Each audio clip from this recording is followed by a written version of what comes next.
Hello, welcome to Unacademy. Students, जैसा कि आप सभी जानते हैं, आज अनअकैडमी इंडिया में यूपीएससी सीएससी की तैयारी का सबसे बड़ा प्लेटफॉर्म बन चुका है। अगर आप लोग अनअकैडमी को सब्सक्राइब करते हो तो आपको क्या क्या बेनिफिट्स मिलेंगे।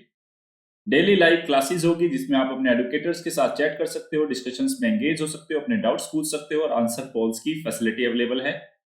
सारे के सारे कोर्स स्ट्रक्चर्ड है, चाहे यूपीएससी प्रीलिम्स हो, मेंस हो। जिस तरह का यूपीएससी का सिलेबस है, जैसा पैटर्न है, उसी हिसाब से सारे कोर्स स्ट्रक्चर किए गए ताकि बेस्ट तरीके से आप अपने आप को प्रिपेयर कर सके। उसके साथ ही लाइव टेस्ट एंड क्विज़ेस की फैसिलिटी है ताकि आप अपने आप को इवैल्यूएट कर सको और अनलिमिटेड एक्सेस है। मतलब एक बार अगर आप मेरे रेफरल कोड नवीन 1 को यूज करके अनअकैडमी को सब्सक्राइब करते हो तो अनअकैडमी पे पढ़ाने वाले जितने भी एडुकेटर्स हैं सबके कोर्स तक आपकी फ्री में एक्सेस होगी। अगर आप लोगों ने अनअकैडमी लर्निंग ऐप डाउनलोड नहीं की है तो उसको जरूर कीजिए, क्योंकि स्पेशल क्लासेस और पेड क्लासेस वो लर्निंग ऐप पे ही कंडक्ट होती है। एंड्रॉयड यूजर्स उसको गूगल प्ले से, एप्पल के यूजर ऐप स्टोर से डाउनलोड कर सकते हैं। मेरा नाम नवीन तंवर है। यूपीएससी के फील्ड में 6 ईयर का टीचिंग एक्सपीरियंस है, 6 टाइम मेंस और इंटरव्यू का एक्सपीरियंस है। मंथली करंट अफेयर मैगजीन का एडिटर हूँ। ज्योग्राफी से मास्टर्स किया है और ज्योग्राफी से ही यूजीसी नेट और जेआरएफ दोनों क्वालिफाइड हूँ।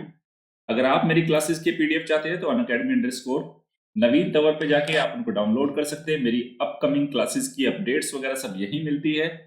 उसके साथ ही अगर आप अनअकैडमी पे मेरे कोर्सेज देखना चाहते हैं तो unacademy.com पे जाके नवीन तंवर के नाम से मेरी प्रोफाइल को सर्च कीजिए और मुझे फॉलो करना शुरू कर दीजिए। मेरे साथ साथ अनअकैडमी पे आपको इंडिया के 100+ टॉप एडुकेटर से पढ़ने का मौका मिलेगा। कॉम्प्रिहेंसिवली सारे सिलेबस को कवर किया गया है। पॉलिटी, गवर्नेंस, आईआर हो, ज्योग्राफी हो, science tech, NCERTs, history, optional, environment, ecology, art and culture, current affair, Indian economy, practice and strategy session और आंसर राइटिंग कोर्सेज अवेलेबल है। अगर आप लोग अनअकैडमी को सब्सक्राइब करना चाहते हैं तो आपके पास दो ऑप्शन है, एक प्लस का, एक आइकॉनिक का। प्लस 1 मंथ से लेके 3 ईयर तक का ऑप्शन है। साल भर की फीस 49,500, 2 ईयर की 72,000 और 3 ईयर की है 90,000। और अगर आप मेरे रेफरल कोड नवीन 1 को यूज करते हैं तो आपको 10% का डिस्काउंट भी मिलेगा। सेकंड ऑप्शन है आइकॉनिक। आइकॉनिक क्यों बेटर है प्लस से? आपको यहाँ एक पर्सनल कोच मिलता है, daily mains question answer writing practice होती है, स्टडी प्लान्स होते हैं और आपको पर्सनल फीडबैक मिलता है। ये 1 ईयर, 2 ईयर और 3 ईयर के ऑप्शन में अवेलेबल है। साल भर की फीस है 69,500, 2 साल की है 1,07,000 और 3 साल की है 1,41,000। फिर से अगर मेरे रेफरल कोड नवीन 1 को यूज करेंगे तो आपको 10% का डिस्काउंट मिलेगा। ऑप्शनल सब्जेक्ट की भी तैयारी कर सकते हो आप अनअकैडमी पे। 1 मंथ से लेके ये भी 3 ईयर तक का ऑप्शन है। साल भर की फीस 27,500 है, 2 साल की 40,000, 3 साल की 50,000। फिर से अगर रेफरल कोड नवीन 1 को अप्लाई करोगे तो 10% का डिस्काउंट मिलेगा। मैं आप सभी बच्चों को ये बता देना चाहता हूँ स्टूडेंट, जब भी आप सब्सक्राइब करें, यूपीएससी का सिलेबस इतना बड़ा है, इतना कॉम्प्रिहेंसिव है, इतना लगातार वो अपडेट होता रहता है, तो मैं पर्सनली रिकमेंड करता हूँ कि मिनिमम 1 ईयर का तो आपको लेना ही चाहिए। मिनिमम है ये। इससे अगर कम का लेते हो तो आप बहुत सारे अपडेट्स से, बहुत सारे सिलेबस के पार्ट्स आपका कवर नहीं हो पाएगा। तो जब भी प्लान करें मिनिमम 1 ईयर का प्लान करें आप। उसके साथ ही अनअकैडमी कॉम्बैट के रूप में आप हर महीने 2 बार क्या कर सकते हैं, उसमें पार्टिसिपेट कर सकते हैं। तो ये एक मोस्ट कॉम्पिटिटिव गेमिफाइड बैटल है। इस महीने ये 6 दिसंबर को कंडक्ट हुई थी और सेकंड टाइम होगी 20 दिसंबर को। टाइमिंग रहेगा 11 बजे। होगा क्या इसमें, 45 मिनट्स, 60 क्वेश्चंस होंगे, 13 कॉम्बैट्स होंगे। इसमें 6 सेक्शंस है, रिलेटिव स्कोरिंग होगी और फोर्टनाइटली जो होगे कंटेस्ट होगा। अल्टरनेटिव संडेज पे ये आपका कंटेस्ट आयोजित होगा। अगर आप इसमें फर्स्ट विनर रहते हैं तो आपको एप्पल मैक एयरबुक मिलेगी, एप्पल आईपैड मिनी मिलेगा, एप्पल एयरपोर्ट्स मिलेंगे और अमेजन के ₹1000 के 100 वाउचर्स मिलेंगे, जो 100 टॉप 100 रैंकर्स होंगे उनको। तो कुल मिला के बात ये हुई, अगर आपको 10% का डिस्काउंट चाहिए और नवीन सर की मेंटरशिप चाहिए तो रेफरल कोड नवीन 1 को आपको यूज करना होगा। उसके साथ ही आप अनअकैडमी पे प्लस कोर्स में मेरे नीतिशास्त्र, सत्यनिष्ठा और अभिरुचि इस टॉपिक को कंप्लीट कर सकते हैं, जीएस पेपर 4 को। हमारा जो ये सेशन है आज का, जैसे आप जानते हैं, उसमें डेली न्यूज एनालिसिस होगा, करंट अफेयर्स, एमसीक्यूज और टॉपिक ऑफ द डे। तो आज है 11 दिसंबर। शुरू करते हैं स्टूडेंट आज के करंट अफेयर को। ये देखिए, सबसे पहला आज के द हिंदू की खबर है ये। New parliament building will reflects India's aspirations। प्रधानमंत्री नरेंद्र मोदी जी ने जो नई संसद भवन है उसका शिलान्यास कर दिया है और उसके मौके पे उन्होंने कहा है कि भारत के नए कल के भारत के ये महत्वाकांक्षाओं को ये रिप्रेजेंट करता है। क्या खास खूबी है नई पार्लियामेंट बिल्डिंग की, ये देख लेते हैं। ये देखो, तो प्रधानमंत्री नरेंद्र मोदी ने नवीन संसद भवन की आधारशिला रखते हुए कहा, क्या कहा कि यह भारत 21वीं सदी के भारत की आकांक्षाओं को प्रतिबिंबित करेगा। यानी कि जो इंडिया है 21st सेंचुरी का इंडिया, उसकी जो एस्पिरेशंस है, उसकी जो महत्वाकांक्षा है, उसको ये प्रतिबिंबित करेगी। नवीन भवन को प्रधानमंत्री ने नवीन और प्राचीन का संगम बताया है और बदलती हुई परिस्थितियों में स्वयं को अनुकूलित करने का एक सिंबल, एक द्योतक भी इसको बताया। इसकी विशेषता जान लेते हैं। पिछले एक साल भर से लगातार चर्चा में है, तो मुझे लगा कि आज ये फ्रंट पेज पे इतनी बड़ी न्यूज आई गई तो क्यों ना आपको बता दिया जाए इस नई बिल्डिंग की क्या खास खूबी होगी। पहली बात, ये त्रिभुजाकार होगी, ट्राइंगल फॉर्म में होगी। इसमें जो इसका मेजर जो पार्ट्स होंगे वो लोकसभा, राज्यसभा और सेंट्रल लॉन्च होंगे। इसमें फिर थीम बनाई है स्टूडेंट, जैसे लोकसभा का इसमें एक सेगमेंट होगा, इसमें राज्यसभा होगी और इसमें सेंट्रल लॉन्च होगा। तो हर एक को एक थीम दिया गया, उसके इंटरनल आर्किटेक्चर को एक थीम दिया गया। तो लोकसभा का जो इंटरनल थीम है वो उसका है मोर, यानी कि राष्ट्रीय पक्षी है मोर। राज्यसभा का जो आंतरिक थीम दिया गया वो है कमल, जो राष्ट्रीय पुष्प है। और जो सेंट्रल लॉन्च है उसका जो आंतरिक थीम है वो है बरगद, अर्थात बेनियन का ट्री, जो कि राष्ट्रीय वृक्ष है। तो ये इस तरह की चीजें ध्यान रखना। फिर जो इसका जो पूरा क्राउन होगा, मतलब बिल्डिंग का जो पूरा क्राउन मतलब ताज होगा, उस पे क्या लगा होगा, राष्ट्रीय प्रतीक चिन्ह अशोक। ये नवीन भवन का, संसद का जो नई बिल्डिंग बनेगा उसका क्राउन होगा अशोक, जिसमें वो 4 शेर होते हैं, 3 फ्रंट से नजर आते हैं, एक बिल्कुल बैक साइड में होता है। और इस लोकसभा की जो क्षमता होगी, मतलब जो नई बिल्डिंग है उसमें लोकसभा की कितनी सीट्स, मतलब अभी तो जो वर्तमान में 552 सदस्य बैठ सकते हैं, नई वाली की जो सिटिंग अरेंजमेंट होगा उसकी कैपेसिटी होगी 888। राज्यसभा की जो सिटिंग कैपेसिटी होगी 384, जो कि वर्तमान में 250 है। और लोकसभा का एक हॉल भी होगा जिसकी जो आंतरिक क्षमता होगी 1272 सीट्स। मतलब अगर कभी ज्वाइंट सेशन भी कराना पड़ जाए लोकसभा और राज्यसभा का, तो ज्वाइंट सेशन हो जाएगा लोकसभा के हॉल में, जिसमें संयुक्त सेशन का आयोजन हो सकता है। अब बात की जाए कितना पैसा लगेगा इसके बनने में, तो जो एस्टिमेटेड कॉस्ट बताई गई है 971 करोड़ रुपए बताई गई है। और इसका डिजाइन किसने तैयार किया, HCP design planning and management, इसके द्वारा तैयार किया गया। और जो कॉन्ट्रैक्टर है इस पूरे प्रोजेक्ट का वो है टाटा प्रोजेक्ट लिमिटेड। ओके, फिर अब ये इसकी डेडलाइन है कि कब तक कंप्लीट हो जाएगा। तो डेडलाइन बताई जा रही है कि अक्टूबर 2022 का जो विंटर सेशन होगा, शीतकालीन सत्र होगा जो, तब तक इसका निर्माण हो चुका होगा, क्योंकि 2022 में ही भारत का जो 75वां स्वतंत्रता दिवस होगा, 75th इंडिपेंडेंस डे होगा, तब तक इसकी उम्मीद की जा रही है ये पूरा हो जाएगा। ओके, तो अब ये पूरा हमने आज का द हिंदू में खबर थी स्टूडेंट, इसको देख लिया। वैसे मेंस के पॉइंट ऑफ व्यू से कुछ नहीं आने वाला इससे, प्रीलिम्स के पॉइंट ऑफ व्यू से भी मुझे नहीं लगता यहाँ पे कोई इतनी ज्यादा अच्छी इंफॉर्मेशन, मतलब प्रीलिम्स के पॉइंट ऑफ व्यू के इंपॉर्टेंट इंफॉर्मेशन नहीं होगी। बस कुछ हाँ चीजें आपको याद रखनी होगी, इसकी सीटिंग कैपेसिटी कितनी होगी, इसके जो प्रतीक चिन्ह है, आंतरिक जो थीम है, मुझे लग रहा है कि नहीं आएगा, लेकिन स्टेट सर्विसेज का एग्जाम भी देते हैं आप में से बहुत सारे बच्चे, तो वहां ये आपको हेल्प कर सकती है ये information.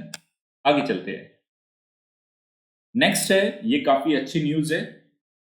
Help as India presented UN population award for 2020। HelpAge India को 2020 का यूएन पॉपुलेशन अवार्ड मिला है। तो जानते हैं ये यूएन पॉपुलेशन अवार्ड है क्या और हेल्प एज इंडिया को ये क्यों दिया गया। ओके, तो ये अंतरराष्ट्रीय संस्था है, तो यूपीएससी जीएस पेपर 2 में जाएगा ये। ओके, और ये प्रीलिम्स के लिए भी इंपॉर्टेंट है। देखते हैं क्या है पूरी खबर। तो ये है यूएन पॉपुलेशन अवार्ड 2020। तो यूनाइटेड नेशंस पॉपुलेशन फंड, पहली बात दिया किसके द्वारा जाता है? UNPFA बोला जाता है इसको। यूनाइटेड नेशंस पॉपुलेशन फंड द्वारा जारी एक विज्ञप्ति के अनुसार साल 2020 का, ये 22 लिखा है, इसको 20 करेंगे, साल 2020 का यूएन जो पॉपुलेशन अवार्ड है वो किस श्रेणी में? इंस्टीट्यूशनल कैटेगरी में। देखो कई बार अवार्ड्स दिए जाते हैं व्यक्ति के स्तर पे, इंडिविजुअल स्तर पे, संस्थाओं के स्तर पे अवार्ड दिए जाते हैं। तो ये संस्था वाली कैटेगरी में जो ये अवार्ड मिला है हेल्प एज इंडिया, इस संस्था को दिया गया है। अब जानते हैं यूएन पॉपुलेशन अवार्ड है क्या, कब से शुरू किया गया? तो संयुक्त राष्ट्र महासभा यानी कि यूनाइटेड नेशन जनरल असेंबली द्वारा 1981 में स्थापित किया गया था ये अवार्ड। और दिया किस लिए जाता है? ये देखो, जनसंख्या एवं प्रजनात्मक जो स्वास्थ्य है, जिसको हम बोलते हैं रिप्रोडक्टिव हेल्थ। तो पॉपुलेशन प्लस रिप्रोडक्टिव हेल्थ, इसके लिए दिया जाता है ये। तो रिप्रोडक्टिव हेल्थ के क्षेत्र में योगदान को मान्यता प्रदान करता है ये। तो इस अवार्ड के इतिहास में पहली बार, मतलब 1981 से जब से ये अवार्ड देना शुरू किया गया, तब से लेके आज तक ऐसा पहली बार हुआ है जब भारत के किसी इंस्टीट्यूशन को ये अवार्ड मिला। लास्ट टाइम जब इंडिया को ये अवार्ड मिला था, मतलब वो इंडिविजुअल कैटेगरी में मिला था, व्यक्तिगत श्रेणी में 1992 में, और वो भी मिला था JRD टाटा को मिला था। और याद देखो श्रेणी कौन सी थी? व्यक्तिगत श्रेणी। इंस्टीट्यूशनल कैटेगरी में तो आज तक इंडिया को मिला ही नहीं था, इंडिविजुअल में मिला था, वो भी जो लास्ट टाइम है 1992 में मिला था। अब ये हेल्प एज इंडिया करती क्या है, इसके बारे में देख लेते हैं। ये पिछले 40 सालों से प्रतिकूल या अलाभप्रद स्थिति में रहने वाले जितने भी ओल्ड एज पर्सन्स है, जो बहुत डिसएडवांटेज सिचुएशंस में या सर्कमस्टेंसेस में रह रहे हैं, उनकी क्वालिटी ऑफ लाइफ को इंप्रूव करने के लिए ये दिया जाता है यूएन पॉपुलेशन अवार्ड जो मिला है 2020। किसको? हेल्प एज इंडिया को। जीवन की गुणवत्ता सुधारी है इसने किन लोगों की? ऐसे वृद्धजनों की जो प्रतिकूल और अलाभप्रद सिचुएशंस में रहते हैं। नेक्स्ट है, ये काफी इंपॉर्टेंट खबर है। मैं काफी पिछले कई दिनों से सोच रहा था अब कराऊं, लेकिन आज मुझे लगा थोड़ा सा इसमें अच्छा कवरेज था, तो आज ये बता देता हूं मैं आपको। दरअसल भीमा कोरेगांव इश्यू है, विवाद है। इसके अंदर जो जिनको एक्यूज्ड या आरोपी माना गया, उनके ह्यूमन राइट्स का वायलेशन हो रहा है। खबर क्या है, भीमा कोरेगांव विवाद क्या है, क्या ये पूरा इश्यू है, वो समझेंगे। तो देखो पहले हम मुद्दा समझा देता हूं, ये पूरा आज का जो न्यूज़पेपर में खबर क्या आई है, ये देखो, ये सुनो। देखो एक रिटायर्ड हाई कोर्ट जज है, रिटायर्ड हाई कोर्ट जज, उनका क्या कहना है? It has been close to 3 years since intellectuals, activist and lawyers were arrested in the Bhima Koregaon violence case. Retired जज, मतलब जो महाराष्ट्र के एक रिटायर्ड जज है, उनका ये कहना है कि अब 3 साल होने वाले हैं, और इन 3 भीमा कोरेगांव वाला जो वायलेंस की घटना हुई थी 2018 में, 3 साल होने वाले हैं। 2 साल तो ऑलरेडी हो चुके, 3 साल हो जाएंगे 1 जनवरी को। तो 3 साल हो गए जिन एक्टिविस्ट को, उसके साथ साथ बहुत सारे एक्टिविस्ट हैं, बहुत सारे लॉयर्स हैं, बहुत सारे इंटेलेक्चुअल्स हैं, जिनको इस भीमा कोरेगांव वाले वायलेंस के इंसिडेंट में अरेस्ट किया गया था। उन लोगों के मानव अधिकारों का उल्लंघन हो रहा है, बहुत सारी सुविधाओं से उनको वंचित किया जा रहा है। ओके, और जो इन्होंने बताया है कि ये लोग जिनको पकड़ा गया भीमा कोरेगांव वाली हिंसा के केस में, समझेंगे इसकी भीमा कोरेगांव वाली हिंसा क्या है वो भी समझेंगे। तो इसमें ये बोला रिटायर्ड जो जज है हाई कोर्ट के कि इन लोगों को जिनको गिरफ्तार किया गया भीमा कोरेगांव वाले हिंसा के केस में, इनका कसूर सिर्फ इतना था कि इन्होंने वर्तमान सरकार के खिलाफ कुछ बोला। तो सरकार के खिलाफ बोलने की कीमत चुकानी पड़ रही है उन लोगों को, जो उन इंटेलेक्चुअल्स को, उन लॉयर्स को, उन एक्टिविस्ट को जिन्होंने भीमा कोरेगांव वाले मुद्दे में सरकार के खिलाफ बोला। तो सरकार ने उठा के उनको डाल दिया किसमें? जेल में। और जेल में डालने के बाद उनके मानव अधिकारों का भयंकर उल्लंघन हो रहा है। ये देखते हैं, मैं बताता हूं। यहाँ पे देखो क्या लिखा है, पहले ये पढ़ा देता हूं। देखो क्या लिखा है यहाँ पे, रिटायर्ड जज who organise the अलगर Parishad event से all those accused in the case, वे सभी जिनको इस केस में आरोपी बनाया गया, are not connected with the event. मतलब जिन लोगों को गिरफ्तार किया गया उनका भीमा कोरेगांव वाले वायलेंस वाले इश्यू से, घटना से कोई लेना देना भी नहीं है, फिर भी गिरफ्तार कर लिया। But they have been implicated because they have spoken against the government. उनको किस चीज की कीमत चुकानी पड़ रही है? कि उन्होंने सरकार के खिलाफ बोला। और इन लोगों को जिनको जेल में डाल दिया सरकार ने, उनको बेसिक ह्यूमन राइट्स का भी उनका क्या किया जा रहा है? उल्लंघन किया जा रहा है। अब ये समझते हैं भीमा कोरेगांव ये मुद्दा क्या है। बार बार आता रहेगा, बार बार, ठीक है।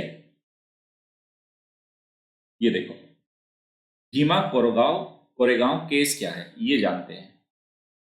देखो बात है 1 जनवरी 2018 की, आज से 2 साल पहले, और 1 जनवरी 2021 में 3 साल हो जाएंगे। यही बात बोली है रिटायर्ड जज ने भी। पुणे के पास एक भीमा कोरेगांव लड़ाई की 200वीं वर्षगांठ पर एक समारोह आयोजित किया गया था। इस समारोह में हिंसा हो गई थी जिससे एक व्यक्ति की मौत हो गई थी। तो पुणे के पास एक गांव है भीमा कोरेगांव, वहां पे भीमा कोरेगांव की लड़ाई हुई थी 1818 में। उसकी 200वीं वर्षगांठ थी जिसका वे लोग उसको सेलिब्रेट कर रहे थे। उस सेलिब्रेशन के दौरान हिंसा की घटना हुई और एक आदमी की मौत हो गई थी। देखिए अब जानते हैं भीमा कोरेगांव की लड़ाई क्या थी। तो अगर इतिहास में जाए तो भीमा कोरेगांव लड़ाई जनवरी 1818 को पुणे के पास हुई थी ये लड़ाई। और इस लड़ाई में हुआ क्या था, जो ब्रिटिश ईस्ट इंडिया कंपनी है उसकी सेना और पेशवाओं की सेना या फौज के बीच में लड़ाई हुई थी। यानी कि एक तरफ थे अंग्रेज और दूसरे तरफ थे मराठा पेशवा। इनके बीच में ये लड़ाई हुई थी। अब जो ये लड़ाई हुई थी, अंग्रेजों की तरफ से महार जाति जो दलित्स है, ये लड़े थे किसके खिलाफ? पेशवा के खिलाफ। आ गए ना समझ में? तो ये अंग्रेजों की ओर से महार जाति लड़ी थी पेशवाओं के खिलाफ, और इन्हीं लोगों की वजह से अंग्रेजों की सेनाओं ने पेशवाओं को हरा दिया था। और इस युद्ध में जो विजेता रहे थे वो रहे थे अंग्रेज। अब आपको कुछ कुछ कहानी समझ में आनी शुरू हो गई होगी। अब देखो आगे फिर हुआ क्या, पृष्ठभूमि देख लेते फिर से और थोड़ा डिटेल में जानो। जनवरी 2018 में जो भीमा कोरेगांव गांव है पुणे के अंदर, पुणे के पास, उसमें लड़ाई, मतलब जो भीमा कोरेगांव की लड़ाई हुई थी उसकी 200वीं सालगिरह को ये लोग, जो महार जाति के लोग हैं या जो दलित लोग हैं, वो शौर्य दिवस के रूप में मनाते हैं। इस दिन लोग यह दिवस मनाने के लिए एकत्रित हुए। कब? 1 जनवरी 2018। और भीमा कोरेगांव विजय स्तंभ, मतलब वहां पे उन्होंने एक विजय स्तंभ को एस्टेब्लिश किया हुआ है। वहां पे जाके शांतिपूर्वक कार्यक्रम चल रहा था। अचानक से भीमा कोरेगांव में विजय स्तंभ पे जाने वाली गाड़ियों पर, मतलब ये सारे लोग जब कार्स के अंदर बैठ के जा रहे थे उस विजय स्तंभ की ओर, भीमा कोरेगांव वाले, तो उनकी कार पे हमला होने लगा। इसी घटना के बाद फिर क्या हुआ, दलित जितने संगठन थे उन्होंने 2 दिन तक मुंबई में, नासिक, पुणे, ठाणे, अहमदनगर, औरंगाबाद, शोलापुर, इन इलाकों में मतलब एक बंद का आह्वान किया, जिसके दौरान फिर से तोड़फोड़ हुई। अब ये तोड़फोड़ हुई, अब इतनी कहानी आपको समझ में आ गया होगा कि जो दलित लोग थे वो 200वीं वर्षगांठ बना रहे थे भीमा कोरेगांव की लड़ाई की। और जब वो सेलिब्रेशन कर रहे थे तो उनके ऊपर पत्थरबाजी हुई, उनके ऊपर हमला हुई, हिंसा की घटनाएं हुई, फिर उन्होंने उसका विरोध दर्ज किया। ये इतनी कहानी थी। अब ये देखो, अब आपके मन में आएगा तो ये जो दलित लोग हैं इसको एक प्रतीक के रूप में भीमा कोरेगांव को मनाते क्यों हैं? सुनो। तो महाराष्ट्र के पुणे जिले का एक छोटा सा गांव है भीमा कोरेगांव, और मराठा इतिहास के एक महत्वपूर्ण चरण से जुड़ा हुआ है। 1 जनवरी 1818 को एक दलित बहुल ब्रिटिश सेना ने कोरेगांव के पेशवा बाजीराव द्वितीय के नेतृत्व में पेशवा सेना को इन्होंने हरा दिया था। तो इन लोगों के लिए एक ये गौरव का प्रतीक है। जो महार जाति या दलित है वो इसको एक विजय के रूप में मनाते हैं, क्योंकि ये इस तरीके से देखते हैं। कैसे? देखो, इस लड़ाई को ये दलित लोग गौरव के प्रतीक के रूप में देखा जाता है, क्योंकि ब्रिटिश कंपनी सेना में बड़ी संख्या में महार सैनिक दलित जाति के थे, और चूंकि जो पेशवा थे वो ब्राह्मण थे और दलितों के उत्पीड़क के रूप में उनको जाना जाता था। तो मतलब एक तरफ ये महार थे और दूसरी तरफ पेशवा थे। और पेशवा, आप यहाँ पे बताया गया कि ब्राह्मण थे और ये दलित थे। और ये पेशवा लगातार महार लोगों का शोषण किया जाता था, इन लोगों को पीड़ित किया जाता था, उत्पीड़न किया जाता था। तो ऐसे में जब एक लड़ाई को लड़ने का मौका मिला इन महार्स को ब्रिटिश सेना की ओर से पेशवाओं के विरुद्ध, और इन्होंने जब इनको हरा दिया, तो इनके लिए एक गौरव की बात हुई थी कि हाँ, हमारा भी आत्म गौरव है, हमारा भी आत्मसम्मान है, हमने भी एक लड़ाई लड़ी है। ठीक है, भले ही अंग्रेजों की ओर से, लेकिन इनके लिए गौरव का मुद्दा हो गया था। तो पेशवा बल पर महार सैनिकों की जीत को दलित अपनी एक ताकत के रूप में या एक विजय के रूप में देखते हैं। तो अब देखो, क्योंकि भारतीय समाज के अंदर जातिवाद आज भी चरम सीमा पे है, इससे कोई भी नकार नहीं सकता, कास्टिज्म। तो अगर ये लोग सेलिब्रेट कर रहे थे और इनके ऊपर आप भी समझ गए होंगे कि अटैक करने वाले कौन थे। जब उनके ऊपर अटैक किया गया तो बहुत सारे लॉयर्स ने, बहुत सारे एक्टिविस्ट ने क्या किया, इस पूरे वॉयलेंस या इस वृतांत के खिलाफ आवाज उठाई। आवाज उठाने के बाद क्या हुआ, उनके ऊपर भी गंभीर केस लगा के उनको जेल में डाल दिया गया। ये है पूरा भीमा कोरेगांव वाला केस। अब यही बोल रहे हैं महाराष्ट्र हाई कोर्ट या मुंबई हाई कोर्ट के रिटायर्ड जज है, तो कि वो ये कह रहे हैं कि भीमा कोरेगांव में जिन लोगों को गिरफ्तार किया गया है उन लोगों का तो कोई सीधा संबंध है भी नहीं भीमा कोरेगांव वाले मामले से, लेकिन सिर्फ उनको इसलिए सरकार द्वारा या जेल में उनको प्रताड़ित किया जा रहा है, बेसिक ह्यूमन राइट्स से उनको वंचित किया जा रहा है। क्यों? क्योंकि उन्होंने सरकार के खिलाफ आवाज उठाई थी। उम्मीद कर रहा हूं पूरा मुद्दा समझ में आ गया होगा। ओके, अब आगे से जब भी न्यूज़पेपर में, मैगजीन में आप पढ़ोगे तो ये मुद्दा आपको क्लियर रहेगा। आगे चलते हैं। ये काफी इंपॉर्टेंट, वेरी वेरी इंपॉर्टेंट ये एक खबर है। खबर जाएगी सीधा जीएस पेपर 3rd में, जनरल स्टडीज पेपर 3rd में डायरेक्ट जारी है, और जनरल स्टडीज पेपर 1 में कहीं ना कहीं ज्योग्राफी से भी आप इसको कनेक्ट कर सकते हो। खबर है ये आपकी डिजास्टर मैनेजमेंट से जुड़ी हुई और दूसरी क्लाइमेट से जुड़ी हुई। क्लाइमेट एंड एनवायरनमेंट कुछ भी बोल सकते हो। अब मुद्दा क्या है, अभी एक स्टडी हुई है इंडिया में स्टूडेंट, उस स्टडी में पहली बार इंडिया में जो एक्सट्रीम वेदर इवेंट्स है, मतलब चरम मौसमी घटनाएं, कभी बाढ़ आ गया, कभी सूखा आ गया, ओके, कभी हीट वेव, कभी कोल्ड वेव, तो उसमें एक मैप पूरे इंडिया के जितने भी जिले हैं ऑल ओवर इंडिया को स्टडी किया गया, और ये पाया गया कि भारत के 75% जिले, याद रखना 75 नहीं कह रहा, 75% जिले ऐसे हैं जो हॉट स्पॉट है किसके, एक्सट्रीम वेदर इवेंट्स के। मतलब अगर कभी बाढ़, सूखा, चक्रवात, शीतलहर, उष्ण लहर अगर आती है तो उनसे प्रभावित होने की पूरा खतरा है उनको। तो इसको, ये हमारा जाएगा डिजास्टर मैनेजमेंट में, क्लाइमेट एंड एनवायरनमेंट में, जीएस पेपर 1 में भी जा सकता है। यहीं पे एक छोटा सा इन्होंने एक कंसेप्ट बताया है, माइक्रो क्लाइमेटिक जोन्स। ये तो सबसे पहले जानते हैं कि माइक्रो क्लाइमेटिक जोन होते क्या है। नेक्स्ट स्लाइड पे इसी को मैंने जूम करके लगाया है, ये देखिए माइक्रो क्लाइमेटिक जोन, सूक्ष्म जलवायुवीय क्षेत्र। ये देखो सूक्ष्म जलवायुवीय क्षेत्र क्या होते हैं? सूक्ष्म जलवायुवीय क्षेत्र, ये देखते हैं। माइक्रो क्लाइमेटिक जोन्स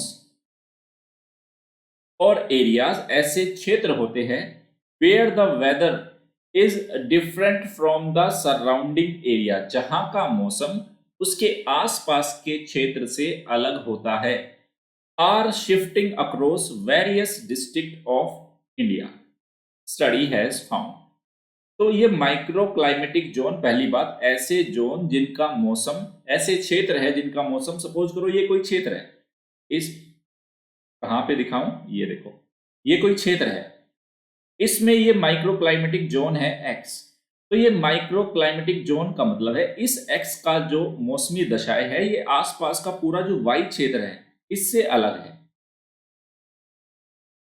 तो इसने कहा ये माइक्रो क्लाइमेटिक जोन शिफ्ट कर रहे हैं पूरे इंडिया में, स्टडी से पता चला है। A shift in a micro climatic zone में lead to severe disruptions across sectors.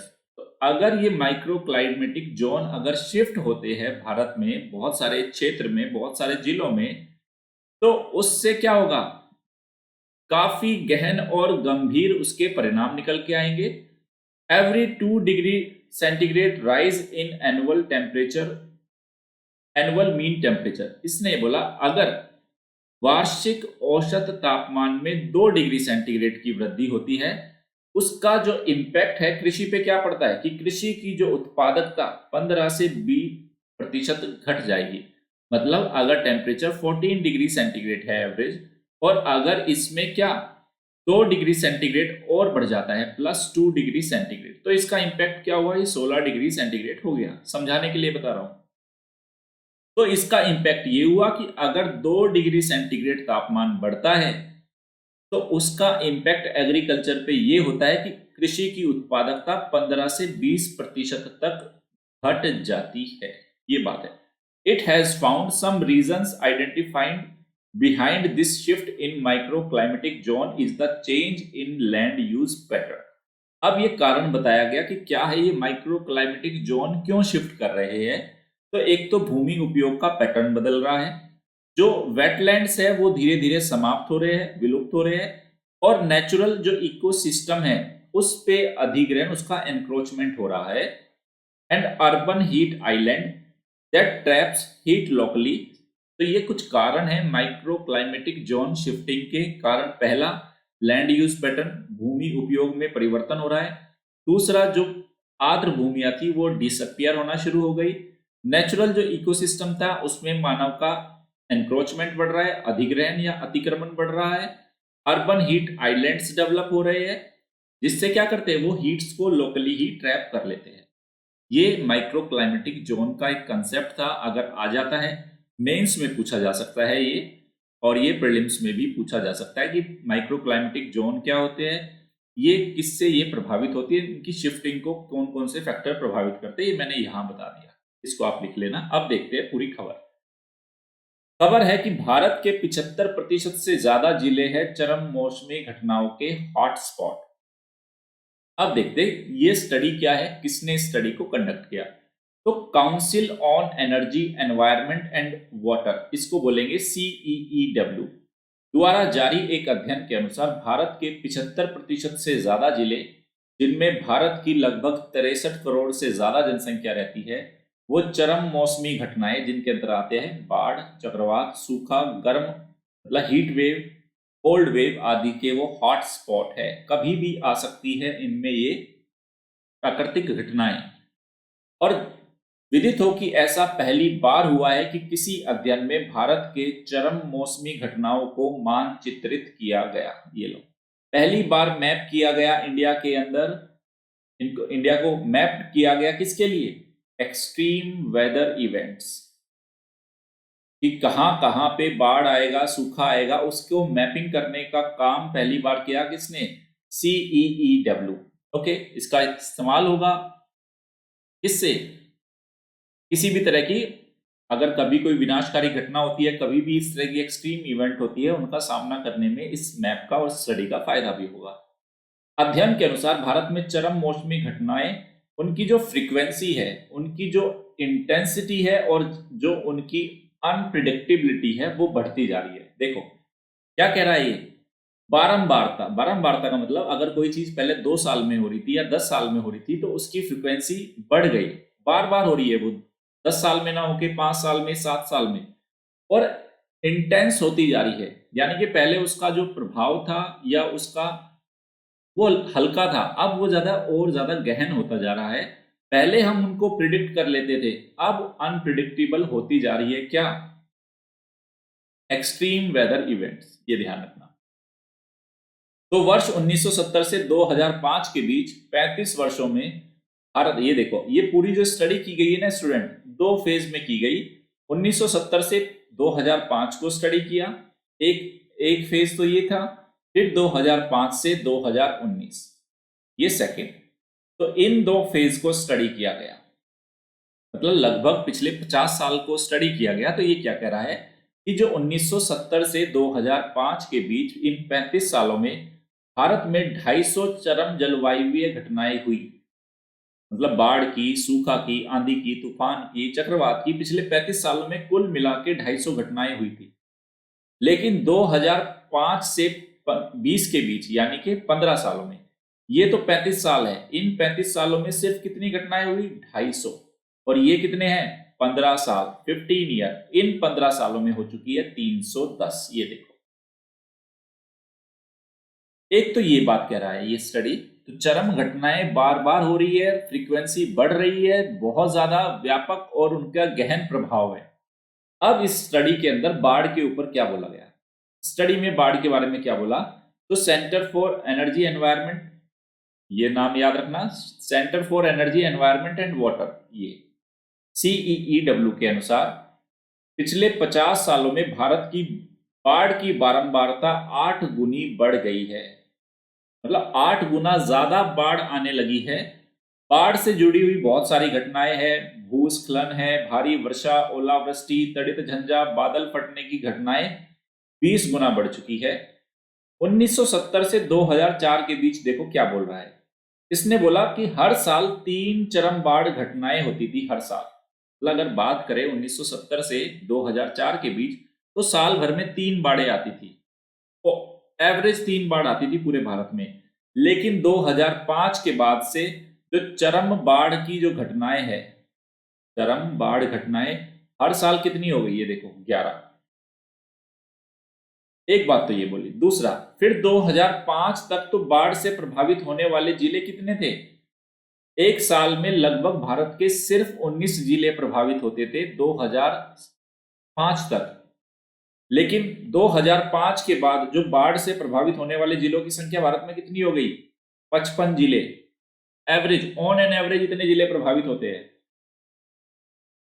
अध्ययन के अनुसार 2019 में भारत में 16 चरम बाढ़ घटनाएं घटित हुई, जिससे 151 जिले प्रभावित हुए। ये देख लो, 2019 में जब बाढ़ आई तो भारत के 151 जिले प्रभावित हुए।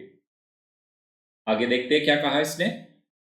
फिर अध्ययन के अनुसार वर्तमान में भारत की 9.7 करोड़ से अधिक जनसंख्या बाढ़ के प्रति संवेदनशील है, यानी कि बाढ़ से प्रभावित हो सकती है। और फिर इसने बताया भारत के 8 सबसे ज्यादा बाढ़ प्रवण क्षेत्र कौन से है? 8 है, और वो 8 के 8 असम के अंदर है, प्लस सबसे ज्यादा प्रभावित है ये। इसमें नाम है बारपेटा, तरंग, धीमाजी, गोलपाड़ा, गोलाघाट और शिवसागर। इन 8 में से ये 6 तो कहां के हो गए? असम के अंदर हो गए, 2 के इसमें नाम अभी नहीं दिए गए। फिर इसके अध्ययन में क्या क्या बोला कि विनाशकारी जलवायु घटनाएं पिछले 100 वर्षों में 0.6 डिग्री सेल्सियस तापमान बढ़ने के कारण हुई। यानी कि ये जो इतनी सारी घटनाएं हो रही है ना, वो तो सिर्फ 0.6 डिग्री सेंटीग्रेड ही टेम्परेचर बढ़ा है। और पेरिस तो क्या बोल रहा है कि आपको 2 डिग्री सेंटीग्रेड तक कम करना है और कोशिश करना है कि बाद में 1.5 तक ही। अरे इंडिया में तो देखो सिर्फ 0.6 डिग्री सेंटीग्रेड ही टेम्परेचर बढ़ा है, उसी से ही कितनी ज्यादा समस्याएं पैदा हो रही है आने वाले टाइम में, जब ये 1.5 डिग्री 2 डिग्री, और जो लेटेस्ट रिपोर्ट कल मैंने कराई थी उसमें तो ये भी बोला गया था 3 डिग्री सेंटीग्रेड तक तापमान बढ़ सकता है। तब तो देखो खुदाई मालिक है क्या होगा। फिर क्या बोल रही है स्टडी में, ये जो एक्सट्रीम वेदर इवेंट्स है या क्लाइमेट इवेंट्स है, अगर दुनिया में देखा जाए तो भारत कौन से नंबर का देश है जो सबसे ज्यादा प्रभावित होता है। तो दुनिया में 5वां सबसे प्रभावित देश है जो एक्सट्रीम वेदर इवेंट्स, वही सूखा, बाढ़, हीट वेव्स, कोल्ड वेव्स, चक्रवात, उनसे जो प्रभावित है। लेकिन जल्द ही भारत बोल रहा है दुनिया की फ्लड कैपिटल होने वाला है। यानी कि शीघ्र ही अगर भारत ने प्रयास ना किए, हमने प्रयास ना किए, तो भारत को दुनिया में बाढ़ों की राजधानी के रूप में जाना जाएगा। सबसे ज्यादा बाढ़ें आएगी इंडिया में। विश्लेषण से पता चला है कि भारत में एक नया पैटर्न देखो, ये काफी इंपॉर्टेंट है। ये इस साल के मेंस में और 21 के मेंस में काम आएगा और हो सकता है पीटी में भी काम आ जाए। इसने बोला देखो इंडिया में मॉनसूनी वर्षा के दिन तो कम हुए। दिन कम होने का मतलब अगर पहले 110 दिन मॉनसून होता था, अब वो 90 दिन हो रहा है मानसूनी वर्षा।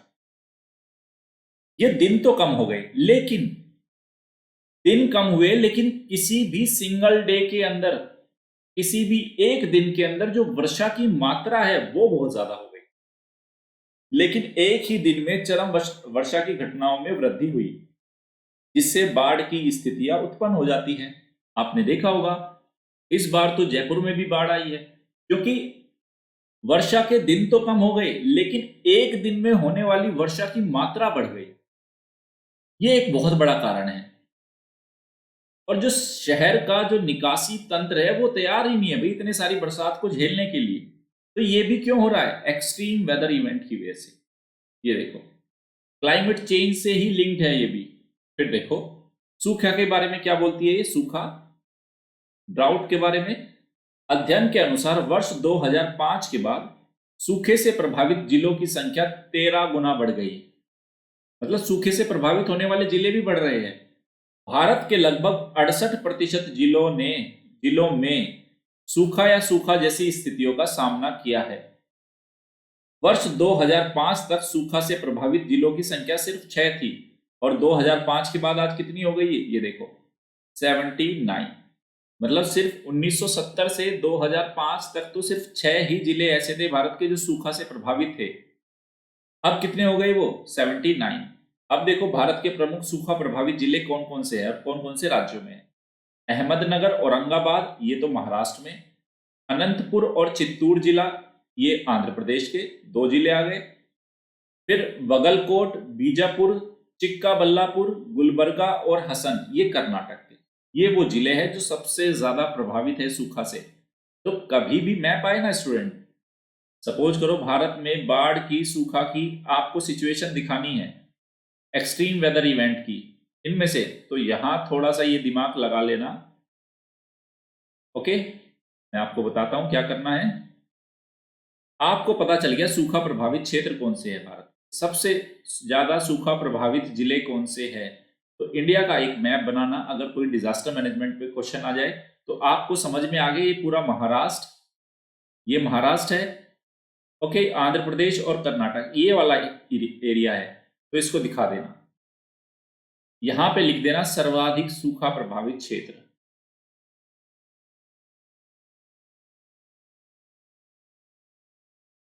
ओके, इसको इस तरह से आइडेंटिफाई कर सकते हो।